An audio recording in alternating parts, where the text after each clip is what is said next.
हाय दोस्तों, नमस्कार। कैसे हैं आप लोग? आशा करता हूँ आप और आपका परिवार बढ़िया होगा। आज एक हम कंपनी का रियल डिस्कस करेंगे, उसका बिजनेस मॉडल समझेंगे और किस प्रकार से कंपनी काम करती है।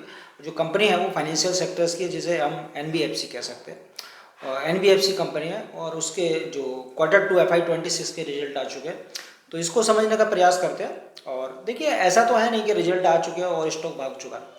तो ऐसा तो होता ही है, कोई दिक्कत नहीं है इसमें। बहुत सारी चीज़ें होती है, लॉट ऑफ चीज़ें। लेकिन यदि आपको उस कंपनी के बारे में डिटेल से पता चल जाता है, तो after that you can buy and और होल्ड कर सकते हैं, उसको बाय कर सकते हैं, कोई ऐसा प्रॉब्लम नहीं आता। तो ये कभी ना सोचें कि भाई स्टॉक का रिजल्ट आ चुका, स्टॉक भाग चुका हुआ। तो देखिए, कोई भी स्टॉक है, जब देखिए हमें आपको एकदम तो पता नहीं चलेगा। बहुत सारी चीज़ें होती है, लॉट ऑफ चीज़ें, जो कि लोगों को बहुत पहले पता चल जाता है और वो स्टॉक को बाय कर लेते हैं। तो उसको तो हम लोग रोक नहीं सकते। और दूसरा, अगर ऊपर चला जाता है तो आप नहीं तो पैसा बनाओ तो अगले क्वार्टर बना के दूंगा, हमें तो पैसे बना के दोगे ही दोगे। यदि आप बढ़िया हो, आपका बिजनेस मॉडल बढ़िया, आप ग्रोथ बढ़िया कर रहे हो, तो इसमें कोई इशू नहीं आता। ये कभी सोचना नहीं चाहिए कि रिजल्ट आए हुए कितने दिन होगा और स्टॉक भाग चुका। तो ऐसा नहीं होता है। मेन तो कंपनी बढ़िया होनी चाहिए, बिजनेस मॉडल सही होना चाहिए। और जब अगर हमें पता चल जाता है बढ़िया, तो उसको आप जब भी बाय करते हैं तो तब भी पैसा बना के देता है, कोई दिक्कत नहीं है। भाई बात अलग है, किसी को 10% कम मिलेगा, आपको मतलब 10% मतलब उसको कम मिलेगा, उससे ज़्यादा मिल जाएगा, उससे कोई फर्क नहीं पड़ता। ये कभी दिमाग में ना सोचा करें कि स्टॉक जो रिजल्ट आने के बाद ऊपर चला गया तो बढ़िया चीज़ तो हमें तो ऊपर ही मिलेगी। तो इस प्रकार की चीज़ें अपने दिमाग में ना लाया करें। बस कंपनी बढ़िया होनी चाहिए, इसका बिजनेस मॉडल समझ में आना चाहिए आपको, और ग्रोथ करिए। अगर वो हमें लगता है कि भविष्य में पैसा बना के दे सकती है, तो हमें उस स्टॉक के साथ रहना चाहिए। और कहीं भी खुलता है वो, उससे कोई मतलब नहीं होता है या ना उससे कोई प्रॉब्लम होती है।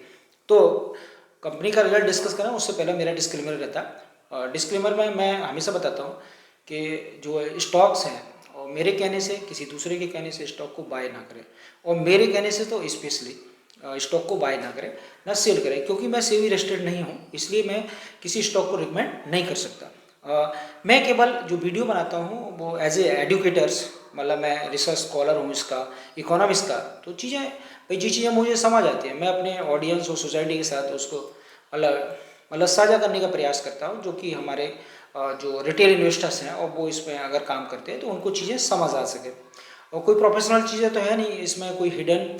तो मेरी एक रेस्पॉन्सिबिलिटी बनती है कि सही चीज़ें आपको बताने का प्रयास करूँ और आप उससे सीखें। और जब सीखें, जब आपका कन्विक्शन है, तब उससे फिर बढ़िया से काम करें और बहुत सारा पैसा बनाए इक्विटी मार्केट से, क्योंकि इस संसाधनों पर सभी कहा गया। लेकिन बस परेशानी क्या आती है, लैक ऑफ इन्फॉर्मेशन की और लैक ऑफ गाइडेंस की बात आती है। तो अगर भाई गाइडेंस नहीं होता है, चीज़ें कैसे काम करती है, वो चीज़ें हर किसी को नहीं पता होती। लेकिन एक चीज़ बता दूँ, वो रॉकेट साइंस नहीं है, कॉमन सेंस की बात होती है और साइकोलॉजिकल गेम है। गेम नहीं है। बिजनेस के साथ जो बिजनेस वाले लोग हैं, जो बिजनेस कर रहे हैं, बड़ी बड़ी कंपनियां, आप देखो, आप सोचते हैं, कुछ लोग सोचते हैं कि जो इक्विटी मार्केट है गैम्बलिंग। अरे भाई, जो बताइए, मुकेश अंबानी काम कर रहे हैं, उनका कंपनी रजिस्टर्ड है सेबी में, मतलब एनएससी में, बीएससी में, क्या वो गैम्बलिंग है क्या? आप कभी दिमाग से सोचिए। और बहुत सारे अडानी साहब के जितना बिजनेस है वो सबका सब लिस्टेड है, कहाँ पे? एनएससी और बीएससी में।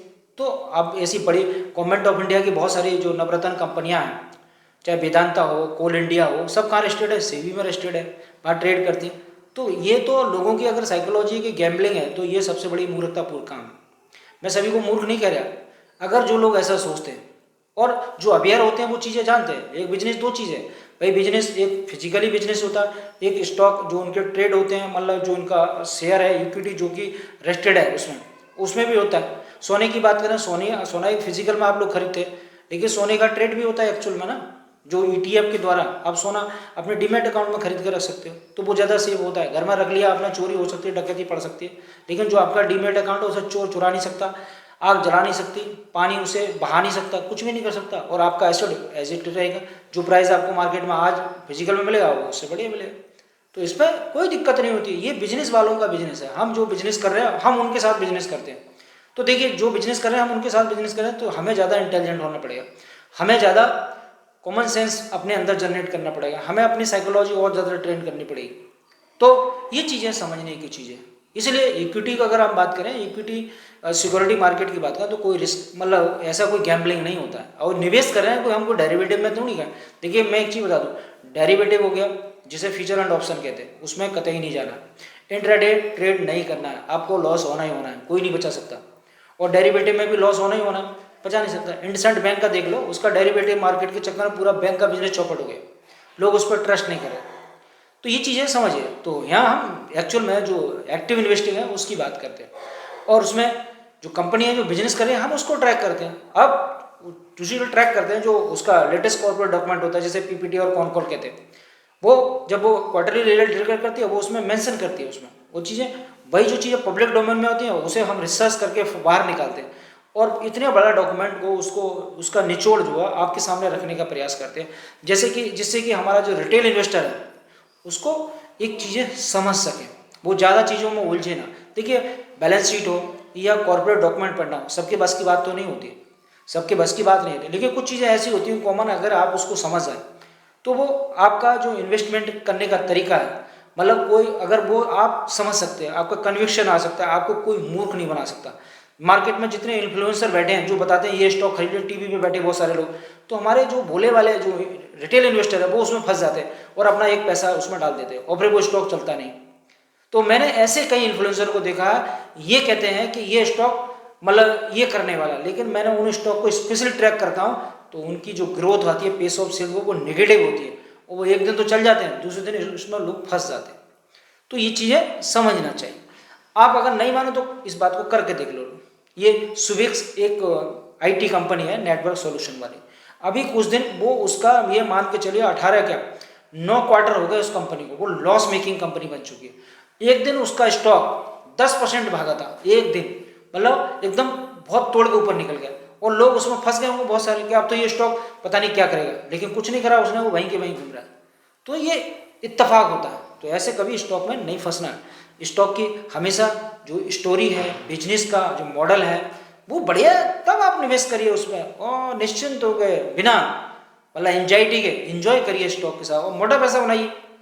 तो पैसे पे सभी का अधिकार है, जो कमाने के लिए सभी कमा सकते हैं, कोई ऐसा दिक्कत नहीं है। तो जो कंपनी है उसका नाम है कॉपरी ग्लोबल कैपिटल लिमिटेड। तो कैपरी ग्लोबल लिमिटेड जो कंपनी है एक एनबीएफसी कंपनी है। एनबीएफसी कंपनी है जो बैंकिंग, जो बैंक होता है उससे थोड़ा अलग काम करती है।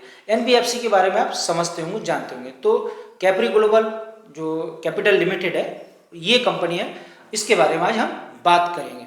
इसकी बिजनेस की बात करें तो देखिए इसके जो बिजनेस है, देखिए मेन तो मैं आपको बता दूं इनका बिजनेस होता क्या भाई, इनका खुद का पैसा भी होता है और जो लेंडर होता है इनका, जो इनको पैसा प्रोवाइड कराता है, ये आपको लोन देते हैं और आपसे जो प्रॉपर्टी लेते हैं या जो भी डॉक्यूमेंट लेते हैं वो उस लेंडर के पास गिरवी रख देते हैं।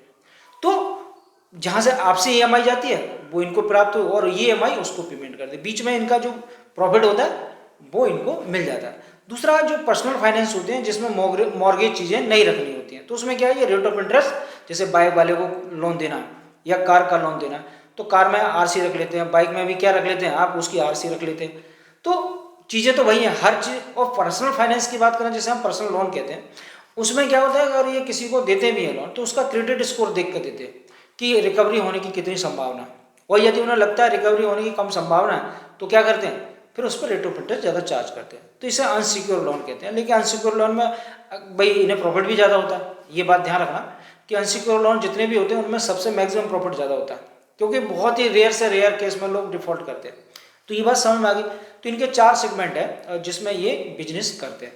पहला है इनका जो को लैंडिंग वाला है, जिसमें प्रॉपर्टी वगैरह रख के कंस्ट्रक्शन संबंधित और भी बहुत सारे लोग बिजनेस लोन ले सकते हैं। तो इस प्रकार का ये मतलब एक इनका को लैंडिंग वाला है, इंफ्रास्ट्रक्चर भी है इसमें, कई चीज़ें जुड़ी हुई। तो एक तो बिजनेस इनका ये है। दूसरा इनका बिजनेस है जो सेगमेंट है, मतलब बिजनेस का सेगमेंट, वो है एमएसएमई का। तो भारत में आप देखें तो 7 करोड़ के लगभग एमएसएमई है। तो एमएसएमई बहुत बड़ा भूमिका निभाता है, तो ये इससे इनका हाई यील्ड रिटर्न आता है। तो एमएसएमई की अगर हम बात करें, थोड़ा 2 मिनट के लिए समझा देता हूँ एमएसएमई करती क्या है। देखिए एमएसएमई का इनको लोन चाहिए चाहिए, अगर कोई भी अगर सेगमेंट है एमएसएमई में ज़्यादा यील्ड की ग्रोथ आती है, मतलब ग्रोथ ज़्यादा होने की संभावना होती है। इसके पीछे कारण क्या है, जितनी छोटी छोटी एमएसएमई होती है, जो बड़े बड़े एंकर होते हैं, जैसे आपका देखिए ऑटोमोबाइल सेक्टर हो गया और भी कोई हो गया, तो ये छोटे छोटे मतलब भाई कार, जैसे कार बनाने वाली कंपनी है या बाइक बनाने वाली कंपनी, तो सारे पार्ट्स ऑफ बाइक को जो कंपनी नहीं बनाती, जैसे for example Mahindra and Mahindra, या हम बात करें रॉयल एनफील्ड की बात करें, आइसर मोटर की, तो ये सारी चीज़ें नहीं बनानी। कुछ चीज़ें ऐसे पार्ट्स हैं छोटे छोटे जो किसी एमएसएमई से बनवाते हैं, एमएसएमई बनवाती है ना, ऑर्डर मिल गया, एमएसएमई क्या करती है, अब जब ऑर्डर मिल जाए तो बड़ी कंपनी कौन है, आइसर मोटर और मतलब महिंद्रा एंड महिंद्रा। तो भाई जो रिसीवेबल है इनके, जो पेमेंट माल इन्होंने दे दिया और पेमेंट जो उन्हें देना है तो उसे एमएसएमई, तो वो तो जो टर्म ऑफ कंडीशन है वो कौन, बड़ी कंपनी डिसाइड करेगी। तो इसकी वजह से क्या होता है, इनके पास कैश क्रंच हो जाता है, एमएसएमई के पास कैश क्रंच हो जाता है। तो क्या करते हैं ये लोग, तो इन्हें इन्वेंट्री वाले को पेमेंट देना होता है। तो ये करते क्या है, ये मतलब जैसे कैप्री ग्लोबल के पास गए कि भाई हमें पैसा चाहिए शॉर्ट टर्म के लिए, तो उन्होंने क्या करते हैं, बोले हम माल सप्लाई करते हैं किसको, टाटा महिंद्रा एंड महिंद्रा को और आइसर मोटर को। तो बोले सही है, उनसे बात करते भाई आपके माल सप्लाई करते, बोला हाँ हमारे माल सप्लाई करते, कोई ऐसी दिक्कत नहीं। तो ये कन्फर्मेशन हो गया। फिर क्या करता है, कैप्री ग्लोबल ने इन्हें लोन दे दिया, भाई लीजिए आप बिजनेस लोन ले लिया। अब इन्होंने क्या, जैसे ही एमएसएमई को पैसा मिला तो इन्होंने क्या करा, वो पैसा जिससे माल लिया था उसे दे दिया, अपना जो एम्प्लॉय है उसे सैलरी देनी थी वो दे दिया, और कहने वाला जो ऑपरेशन था उनका जो बिजनेस का वो सही से चलने लगा, कोई दिक्कत नहीं। और जैसे ही पैसा आया, जो रिसीवेबल उनके रिसीव हुए, मतलब महिंद्रा एंड महिंद्रा से और किससे, आइसर मोटर से, वो पैसा उठा के जब इनके पास आया तो इनकी इन्वेंट्री चली रही, तो वहाँ से पैसा इनका पास कैश आ गया, तो कैश जो फिल हुआ इनका, वहाँ से उठा के पैसा इन्होंने कैप्री ग्लोबल को दे दिया। तो ये इनका बिजनेस, मतलब इस प्रकार का बिजनेस रहता है एमएसएमई के साथ। तो इसमें कभी रिसेशन होने की संभावना बिल्कुल ही नहीं है, इसमें बढ़िया बिजनेस होता है। दूसरा है इनका गोल्ड का। गोल्ड की अगर हम बात करें तो देखिए, गोल्ड का जो बिजनेस है, ज़्यादातर जो बैंक हो या एनबीएफसी हो, सब गोल्ड में आ रही है। गोल्ड के जब से प्राइस बढ़े तो इसमें बात करें डिफॉल्ट का तो कोई चांस ही नहीं होता। प्रॉपर्टी को एक प्रकार से, प्रॉपर्टी अगर जैसे अफोर्डेबल है, हाउसिंग में भी देती है लोन, अगर हाउसिंग लोन की बात करें तो उसमें लिक्विडिटी कम होती है, ये बात ध्यान रखना, क्योंकि प्रॉपर्टी को सेल करना काफ़ी मुश्किल काम होता है। लेकिन गोल्ड को सेल करना तो कोई मतलब उसमें तो लिक्विडिटी रहती है हर समय। तो सीधा बात है भाई, जिनके पास गोल्ड है उनको पैसा चाहिए तो वही गोल्ड गिरवी रखो और लोन दे देते हैं, तो उसमें ये काफ़ी बढ़िया और सिक्योर रहता है। इनका अगर हम बात करें तो इसका भी डिटेल में आगे बात करेंगे कि कितना कितना शेयर इनका है उसमें। तो गोल्ड में बढ़िया काम करते हैं, गोल्ड का तो बिजनेस इसका मतलब चंगा ही चंगा है। और गोल्ड में जितनी कंपनियां काम करती हैं वो सब, विथुट फाइनेंस की बात कर लो, और देखो बाकी जो बैंक हैं वो भी इसमें आ गए। और चौथा इनका है अफोर्डेबल हाउसिंग का। तो हाउसिंग के लिए भी ये क्या लोन करते हैं, उसमें आप जानते हैं भाई जो प्रॉपर्टी है उसको मॉर्गेज रखते हैं, उसके अगेंस्ट लोन देते हैं। तो ये इनका मोटा मोटा बिजनेस मॉडल है। अब हम बात कर लेते हैं इनका कि इनका ग्रोथ किससे किससे आता है। इनकी ब्रांचेस की बात कर लेते हैं। तो इन्होंने जो है Q2 FY25 में इनकी 788 ब्रांचें थी कुल मिला के, अगर पिछले फाइनेंशियल ईयर की बात करें। और इनका Q2 FY26 में अगर बात करें तो 821 ब्रांचें हो गई हैं। इन्होंने कुल मिला के अगर देखा जाए आपको तो इन्होंने 86 न्यू ब्रांचें खोली हैं इस टाइम, इस दौरान में। और इनकी एक चीज़ और बताएं, इनका जो पैन इंडिया प्रेजेंस है, इनके मतलब हर स्टेट में इनका क्या है, इनकी ब्रांचेज हैं और उनके स्टेट्स में। तो हम आज बात करें तो 31 इनका मतलब किसको मिला के, भाई जो स्टेट हो गए इंडिया के, भाई जितने भी स्टेट हैं और यूनियन टेरिटरी मिला के, दोनों को मिला के क्या इनका 31 जो स्टेट्स हैं उनमें इनकी प्रेजेंस है। और एक चीज़ और है, मैनेजमेंट का कहना है कि हम आने वाले समय में और कैपेस करेंगे, मतलब और ब्रांचेस खोल सकते हैं, ये इन्होंने बताया कौन कौन में। तो ये तो इनका मोटा मोटा बिजनेस मॉडल हो गया।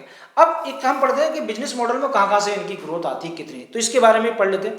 अगर हम इनकी बात करें तो जो एमएसएमई है, जो एमएसएमई सेक्टर है, इसमें जो इनका ग्रोथ है वो 16.4% इनका आता है।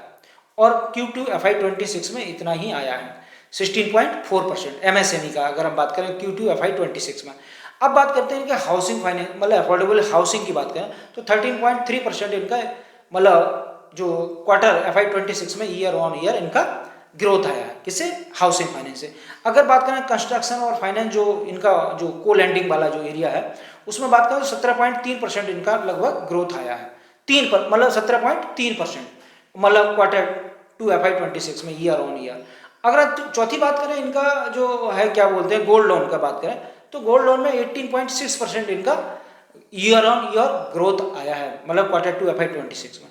तो अगर हम चारों को देख लें तो सबसे ज़्यादा गोल्ड का इनका, दूसरा है इनका कंस्ट्रक्शन एंड फाइनेंस वाला अगर हम बात करें इसका, तो इसमें भी अच्छी ज़बरदस्त इनकी ग्रोथ हुई है। तो यह आप देख लीजिए तो बढ़िया है, मतलब बढ़िया ग्रोथ आ रही है इसमें। दूसरी अब इनका हम थोड़ा मोटा मोटा बात कर लेते हैं, इनके जो फाइनेंशियल परफॉर्मेंस है उसको थोड़ा देख लेते हैं, क्योंकि वो तो मेन ही है भाई। जो Q2 FY26 की रिजल्ट की बात करेंगे तो ये तो इनका बिजनेस मॉडल हो गया, कौन कौन सेगमेंट हो गए।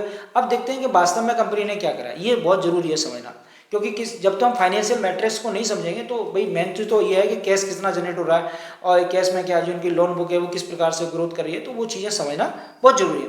तो इनके जो बात करें AUM मतलब एसेट अंडर मैनेजमेंट की बात करें तो इनका जो ईयर ऑन ईयर जो ग्रोथ है 40% के लगभग है, मतलब बढ़िया है, डबल डिजिट में भी 40% के लगभग इनका AUM है, ग्रोथ है 40% के लगभग।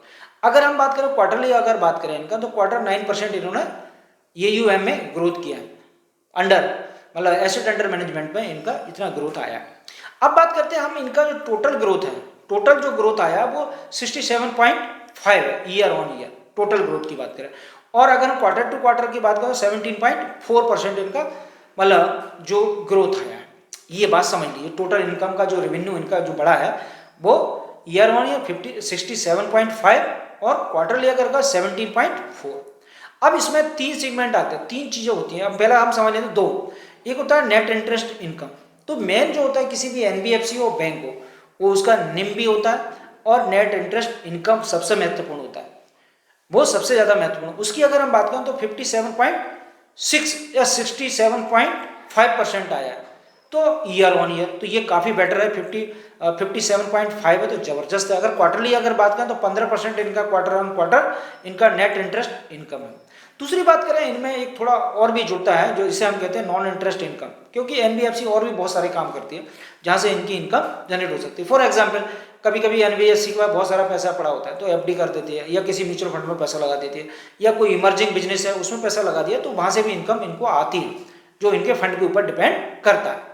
तो इसमें या कोई हमने ऐसी प्रॉपर्टी जो कि मतलब नीलाम हो गई तो उसको भी बेच के इनकम आती है।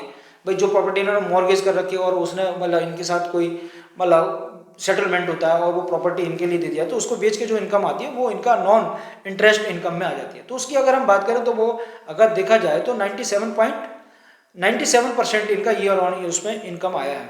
और अगर हम क्वार्टरली बात करें तो 22.5% इनका मतलब उसमें ग्रोथ है। तो अगर हम दोनों को मिला दिया जाए तो लेकिन सबसे ज्यादा किसी कंपनी की जो वैल्यूएबल जो चीज होती है, कंपनी क्या कर रही है या कोई NBFC क्या कर रही है, वो होता है नेट इंटरेस्ट इनकम, वो सबसे ज्यादा महत्वपूर्ण होता है। तो ये उसको वो आपका 57.5% है ईयर ऑन ईयर, तो काफी बढ़िया है, कोई दिक्कत नहीं।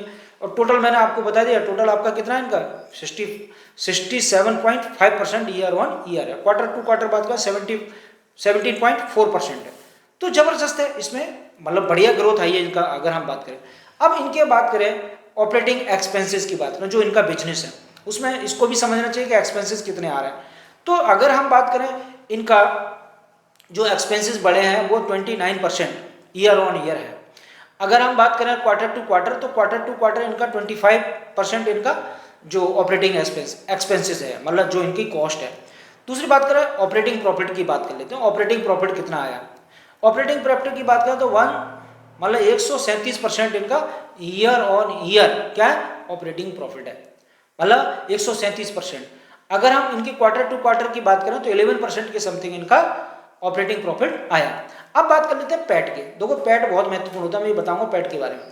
तो पैट बहुत महत्वपूर्ण होता है, तो पैट इनका जो पैट का ग्रोथ आया है वो आया है 143 पॉइंट मतलब 143% ईयर ऑन ईयर। और क्वार्टर टू क्वार्टर बात करें तो 35% क्वार्टर एंड क्वार्टर है, तो ये जबरदस्त है। अब हम दो चीजें यहाँ पे कंपैरिजन कर लेते हैं, आप ये समझ लीजिए। पहला है नेट इंटरेस्ट इनकम जो कि 57% है, 57 मोटा मोटा मान लेते हैं। और इनका जो पैट ग्रोथ है वो कितना 143%, मतलब डबल से भी ज्यादा है, डबल 2 गुना से भी ज्यादा। तो अगर किसी कंपनी को पैट ग्रोथ उसका जो मेन मतलब उनका नेट इंटरेस्ट इनकम है अगर उससे ज्यादा है किसी भी NBFC या बैंक का, तो ये समझ लीजिए उस कंपनी को क्या मिला ऑपरेटिंग लेवरेज मिला है। तो ऑपरेटिंग लेवरेज जब किसी कंपनी को मिलता है इसका मतलब समझते हैं वो कंपनी का फिक्स कॉस्ट जो होता है कांस्टेंट रहता है, उसमें कोई चेंज नहीं होता है। एम्प्लॉय वही है, ब्रांचेस वही हैं, कोई नया कैपेक्स नहीं किया है, और उसके बावजूद उससे ज़्यादा हम मतलब प्रॉफिट ले रहे हैं। तो इसको नेट प्रॉफिट, जब आपका नेट प्रॉफिट बढ़ जाता है मतलब पैट का ग्रोथ ज़्यादा हो जाता है, मतलब 2 गुना 3 गुना तक हो जाता है, तो वो स्टॉक क्या होता है पागलों की तरह पैसा बनाता है। ध्यान रखना इस बात को। और ऐसे स्टॉक मल्टीबैगर होने की कैपेसिटी रखते हैं अपने आप में, अगर कोई प्रॉब्लम नहीं होती है। तो ये कंपनी उस वाले डायरेक्शन में चल रही है, मतलब इसका जो पैट का ग्रोथ है वो अगर हम टोटल ग्रोथ की बात करें तो 67% है उसका, और अगर हम इसकी पैट की बात करें तो 143% ईयर ऑन ईयर है। तो ये जबरदस्त है, मतलब इसमें ऑपरेटिंग लेवरेज इसको मिल रहा है पैट ग्रोथ से। दूसरी एक चीज और बात करें, अगर मैनेजमेंट का गाइडेंस इसको सपोर्ट कर रहा है तो मैनेजमेंट का गाइडेंस हमेशा पॉजिटिव है और आने वाले समय के लिए भी तैयार है मैनेजमेंट। तो ये पैट ग्रोथ इनका 28 तक आता रहेगा, फाइनेंशियल 28। मैं इसके बारे में आगे बताऊंगा, तो ये समझ लेना। अब होता क्या है, देखिए एक चीज बताऊं, जब किसी कंपनी का जो मेन ग्रोथ होता है वो और पैट ग्रोथ ज्यादा है, तो ये समझ लीजिए जो रिटर्न ऑन इक्विटी होता है इनका, रिटर्न ऑन इक्विटी इनमें दूसरे टर्मोलॉजी इस्तेमाल होती है, इसका जो इस्तेमाल होता है वो मैं आपको बता दूं वो क्या इस्तेमाल करते हैं ये लोग। तो इनका भी जो रिटर्न ऑन इक्विटी होता है वो जबरदस्त होता है। रिटर्न ऑन इक्विटी इनका बहुत ज़्यादा डायरेक्शन पॉजिटिव में पर चला जाएगा। जब चला जाएगा पॉजिटिव डायरेक्शन में तो क्या होगा, वो स्टॉक और पागलों की तरह पैसा बनाएगा। अगर रिटर्न ऑन इक्विटी का जो डायरेक्शन है अगर पॉजिटिव हो जाता है तो जबरदस्त आता है। उसमें 3 चीज़ों की बहुत ज़्यादा महत्वपूर्ण होती है। एक तो जो होती है अर्निंग पावर। अर्निंग पावर कहाँ से आती है, आपका जो नेट इंटरेस्ट इनकम वो अर्निंग पावर है, मतलब जा रही है। और उस अर्निंग पावर के आधार पर आपका पेट ग्रोथ ज़्यादा आ रहा है। जब पेट ग्रोथ ज़्यादा आ रहा है तो ऑपरेटिंग लेवरेज मिल रहा है। और ऑपरेटिंग लेवरेज जो होता है वो आरओआई का, रिटर्न ऑन इक्विटी के डायरेक्शन को और तेज कर देता है, मतलब एक्सेलेरेटर की तरह बढ़ा देता है, मल्टीप्लायर की तरह बढ़ा देता है इसको, तो और स्पीड बढ़ जाती है। वो जब और स्पीड बढ़ जाती है तो मार्केट उस स्टॉक के प्राइस को और रिवॉर्ड करता है। इसका मतलब प्राइस ऊपर की तरफ चला जाता है। तो ये समझ लीजिए कि इस प्रकार का स्टॉक मल्टीबैगर होने की संभावना रहती है। लेकिन स्टॉक को, बिजनेस को ट्रैक करना बहुत जरूरी है, क्योंकि बिजनेस में कभी भी प्रॉब्लम हो सकती है। लेकिन सावधानी, इसमें क्या क्वार्टर रिजल्ट आते हैं तो आपको क्वार्टरली रिजल्ट जरूर अपडेट आपको देखना पड़ेगा कि कोई गवर्नमेंट का रूल और रेगुलेशन तो चेंज नहीं हो रहा, कोई और प्रॉब्लम तो नहीं आ रही, तो इसको ट्रैक करना बहुत जरूरी होता है। तो मैं आपको बताता हूँ, देखिए इक्विटी में जितना बेनिफिट होने की संभावना उतना नुकसान होने की संभावना होती है। तो इसलिए बिजनेस को ट्रैक करना चाहिए। अब ट्रैक कब करना है, रोज ट्रैक नहीं करना होता है भाई। 3 महीने बाद किसको क्वार्टरली रिजल्ट आते हैं, उसमें बात आराम से करिए, देखिए उसका कॉर्पोरेट डॉक्यूमेंट पढ़िए और आपको पता ही कोई ऐसा दिक्कत नहीं होता। तो इक्विटी तो इनका अगर ओवरऑल देखें तो जबरदस्त है। आप बात करें, अगर कैश की बात करें, इनका जो कैश जो कॉस्ट है, इनकी जो कॉस्ट की अगर बात करें तो वो रिड्यूस हुई है। मतलब जो भी इस पर कॉस्ट आने वाली होती है, जो इनका ऑपरेशन जो बिजनेस होता है उसमें जो कॉस्ट आती है वो रिड्यूस हुई है, कम हुई है। अगर हम बात करें तो पिछली बार इनका था 64.3% इनका कॉस्ट था। अब जो इनका कॉस्ट आया है, जो कॉस्ट ऑफ इनकम जो आई है इनकी रिड्यूस हुई है, वो मतलब 50% के लगभग है, मतलब 49.4% है। तो 64 से लेके अगर 49% हो जाती है तो इनका जो कॉस्ट पे कंट्रोल हो गया। इसे कहते हैं कॉस्ट कंट्रोल। एक चीज और बता दूं, इस कॉस्ट कंट्रोल की वजह से पेट ग्रोथ बढ़ जाता है, पेट का ग्रोथ बढ़ जाता है। जब आप कॉस्ट को कंट्रोल कर लेते हैं, जो क्रेडिट कॉस्ट है उसको अगर आपने नियंत्रण कर लिया, रिड्यूस कर लिया या मैनेज कर लिया, तो उसका इम्पैक्ट सीधे किस पे आता है, पेट पे आता है। तो आपका पेट बढ़ जाता है और पेट पे ऑपरेटिंग लेवरेज मिल जाता है। तो आप समझिए। अब हम बात करते हैं इनके नेट नॉन परफॉर्मेंस एसेट्स की बात करें तो इनका जो NNPA है उसकी अगर हम बात करें तो ये पहले इनका था तो 1% के लगभग था। अब ये घट कर क्या हो गया 7%, मतलब 0.7% है। मतलब 1% से ये 0.3% रिड्यूस हुआ है। तो मतलब ये अच्छा साइन है, बढ़िया है। और इसकी वजह से क्या हुआ है, इनका जो कॉस्ट है, मतलब जो इनका जो कॉस्ट ऑफ इनकम है, जो जनरेट जो मतलब कॉस्ट को उन्होंने कंट्रोल कर रखा है। तो ये गुड साइन है, ये बढ़िया है। तो आप ये समझ लीजिए। दूसरी बात करें इनके कैश की, अगर हम बात करें तो बैंक के पास जो कैश है, कैश एंड बैंक बैलेंस की बात करें तो 17,570 मिलियन का कैश है इनके पास। तो कैश क्रंच का मतलब नहीं, क्योंकि एक चीज बताएं, एनबीएफसी में कभी कैश क्रंच नहीं होना चाहिए। ये हमेशा सारी चीज इनकी पॉजिटिव रहनी चाहिए, कैश फ्लो। और दूसरी बात करें टोटल करंट यानी लिक्विडिटी की बात करें, लिक्विडिटी बहुत जरूरी होती है। तो वो है 82,696 मिलियन इनके पास लिक्विडिटी है, इतना मतलब इनके पास इनका पड़ा हुआ। अब दूसरी बात करें सेक्टर वाइज अगर हम बात करें तो इनका जो सेगमेंट है उनमें देखते हैं कितना एनपीए है इनमें। तो देखिए एमएसएमई में बात करें तो एमएसएमई में इनका 1.6% एनपीए है कुल मिला के Q2 FY26 में। अगर हम बात करें हाउसिंग में बात करें तो 0.9% इनका एनपीए है, उसमें कोई ज़्यादा बड़ा नहीं है। गोल्ड में बात करें तो गोल्ड में सबसे कम है, 0.4% है, तो और कम है। दूसरी बात को लैंडिंग वाले बिजनेस की बात करें तो 0.2% इनका एनपीए। तो कुल मिला के एनपीए का जो साइज है इनका वो काफ़ी कम है, मतलब 2% से नहीं, अब तो 1% से भी नीचे आ गया। तो आप इसे देख सकते हैं, मतलब आप जब कॉर्पोरेट डॉक्यूमेंट देखेंगे तो आपको ये चीज़ें और क्लियर हो जाएंगी, तो आपको कॉन्फिडेंस आ जाएगा।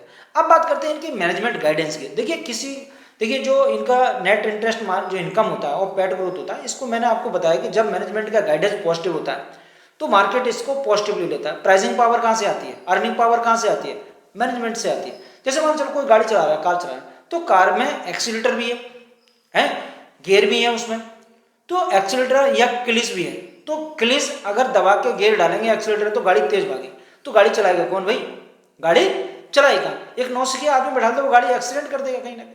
तो जो ड्राइवर होता है मेन, किसी कंपनी का जो ड्राइवर होता है वो मैनेजमेंट होता है, और मैनेजमेंट के जो गाइडेंस होता है, एक्सपीरियंस होता है, उसकी जो सोचने का तरीका होता है और फॉरवर्ड लुकिंग जो चीज़ें देखता है बिजनेस में, और किस प्रकार से बिजनेस का एक्सपेंशन करना है, किस प्रकार से ग्रोथ लेनी है, तो किसके मैनेजमेंट के ऊपर डिपेंड करता है। और मार्केट भी क्या है, जो मैनेजमेंट की कमेंट्री होती है उस पर ध्यान फोकस करता है। और जितना एक्टिव इन्वेस्टर है पूरा मार्केट में, पूरी दुनिया में, वो लोग भी सब किस पे ध्यान रखते हैं, मैनेजमेंट की कमेंट्री पे।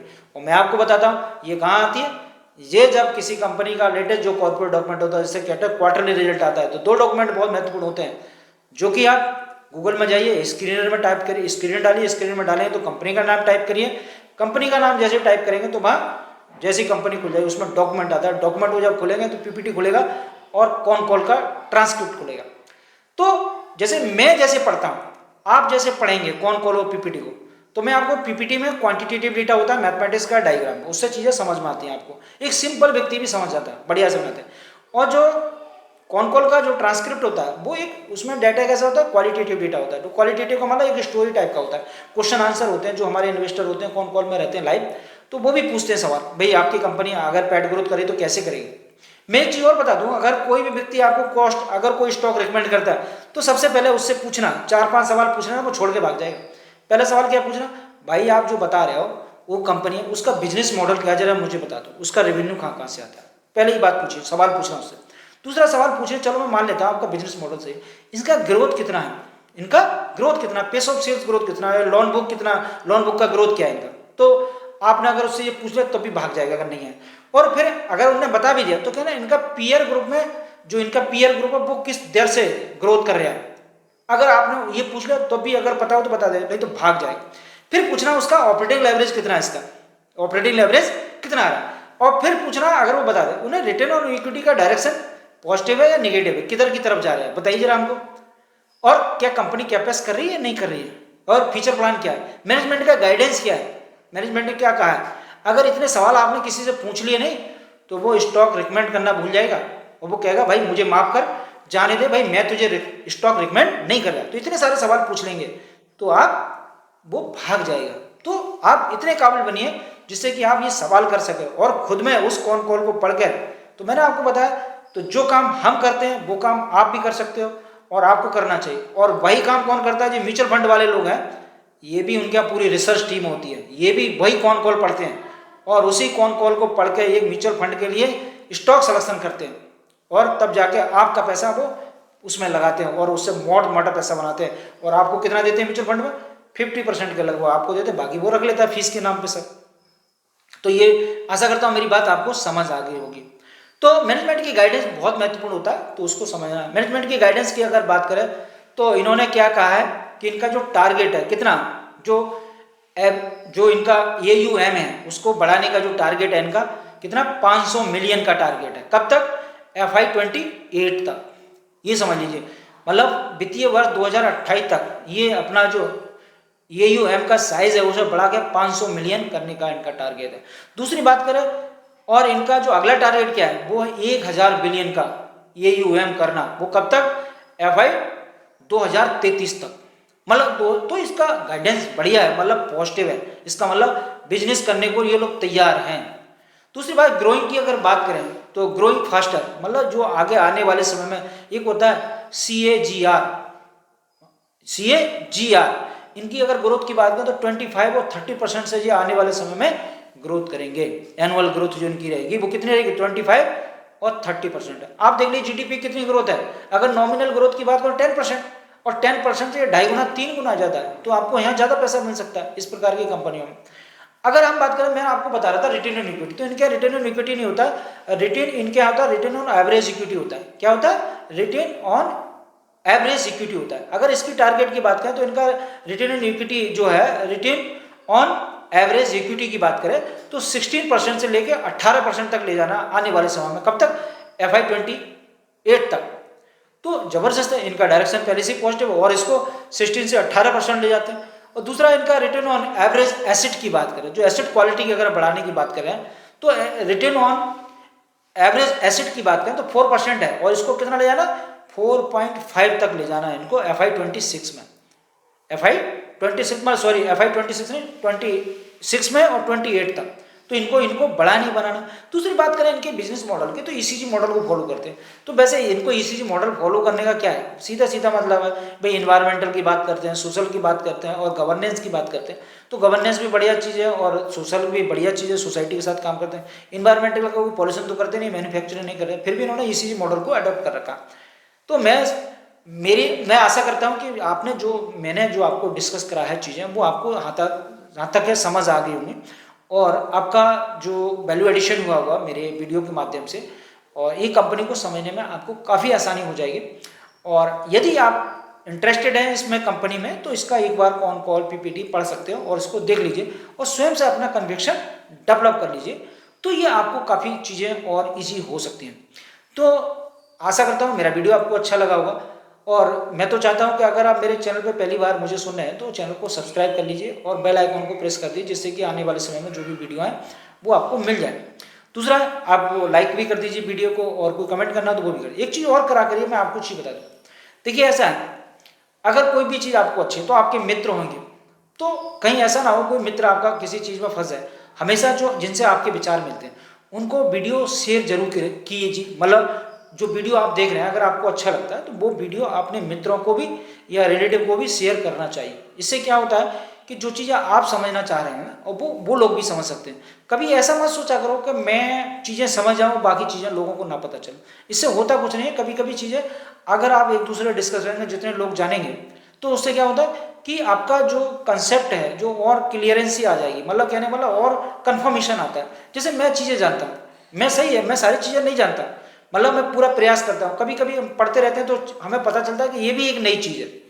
तो वो कब आता है, या किसी हमने दूसरे का वीडियो सुन लिया, किसी ने हमें बढ़िया वीडियो भेज दिया, तो हम भी उसको पढ़ते हैं, रीड करते हैं, फिर डिस्कस करते हैं कि भाई क्या ये ऐसा हो सकता है, बेटर हो सकता है। तो मेरा कहने का मतलब है कि नॉलेज अगर हम अपने अंदर ही समाये रखेंगे तो क्या होगा, वो नॉलेज बढ़ेगी नहीं, उसको एक्सपोजर नहीं मिलेगा, उसमें ना हमारा फायदा होगा ना दूसरे का फायदा होगा। जब नॉलेज को एक्सपोजर मिलता है तो किसका, हमारा फायदा भी होता है और जो हमारे मित्र हैं, हमारे मतलब जो जानने वाले हैं, उनका भी फायदा होता है। तो इसलिए वीडियो को जब भी देखा करें, आपको लगता है कि वीडियो बढ़िया है और क्लिक कर रहे हैं, आपकी चीज़ें मतलब कंफर्म हो रही हैं, बढ़िया से हो रही हैं, और आपका कॉन्फिडेंस भी उससे बढ़ रहा है और आपका जो समझने का तरीका वो बेटर हो रहा है, तो जब वीडियो को देखें तो लाइक भी करें और वीडियो को शेयर भी करना चाहिए, जिससे कि आप और चीज़ें उन लोगों का भी कुछ काम आ जाए। अब देखिए, मैं सारे लोगों को नहीं जानता, तो मैं चाहता हूँ कि मेरा वीडियो मैक्सिमम लोग देखें। क्यों देखें? क्योंकि जो मैं चीज़ें सिखाने की कोशिश कर रहा हूँ वो हर व्यक्ति तक पहुँचे। और जो व्यक्ति कंफ्यूज है या गुमराह हो रखा है या उसने लॉस कर रखा है, इन्वेस्टिंग में लॉस कर रखा है, इन्वेस्टिंग में लॉस होता ही नहीं भाई। इन्वेस्टिंग में अगर लॉस हो गया तो फिर इन्वेस्टिंग किसकी? तो एक्टिव इन्वेस्टिंग में लॉस नहीं होता। तो इसीलिए ये मेरा प्रयास रहता है कि लोग ज़्यादा से ज़्यादा वीडियो देखें और लोगों का जो कन्फ्यूजन है वो ज़्यादा से ज़्यादा दूर हो जाए और उनका कॉन्फिडेंस डेवलप हो और उनका कन्विक्शन आ जाए। और कन्विक्शन आ जाए तो वो खुद से काम करें, खुद से अपने पोर्टफोलियो को मैनेज करें, खुद से पैसा बनाएं, खुद से स्टॉक का चयन करें और मस्त रहे अपनी ज़िंदगी में। बहुत सारे परिवार में खुशियाँ आए, उनके पैसा खूब बनाए। तो मेरी ये ऐसी भावनाएं रहती हैं और मैं चाहता हूँ कि फाइनेंशियल लिटरेसी को लोग सीखें। ये बहुत ज़रूरी चीज़ है। अगर फाइनेंशियल लिटरेसी नहीं आती है तो use to money to more money, पैसा कमा तो लेते हैं लोग, लेकिन उसे सही जगह कहाँ निवेश करें, कैसे पैसे से पैसा बनाएं। पैसा अगर किसी लॉकर में रख देंगे, सेविंग अकाउंट में डालेंगे, उससे नहीं बनने वाला पैसा। और पैसा सही जगह अगर पड़ेगा तो वो पैसा बना कर देता है। तो आशा करता हूँ मेरा वीडियो आपको अच्छा लगा होगा। दूसरी बात करूँ, मैं फिर से डिस्क्लेमर दे देता हूँ, मेरे कहने से, किसी और के कहने से स्टॉक को आप कोई बाय ना करें। मतलब मेरे कहने से स्पेशली बाय ना करें, और मैं तो ये भी कहूँगा दूसरे कहने से भी आप स्टॉक बाय ना करें। जब आपको खुद का कन्विक्शन आए तभी स्टॉक को बाय और सेल करें। तो इसी के साथ बात खत्म करते हैं। जय हिंद, जय भारत।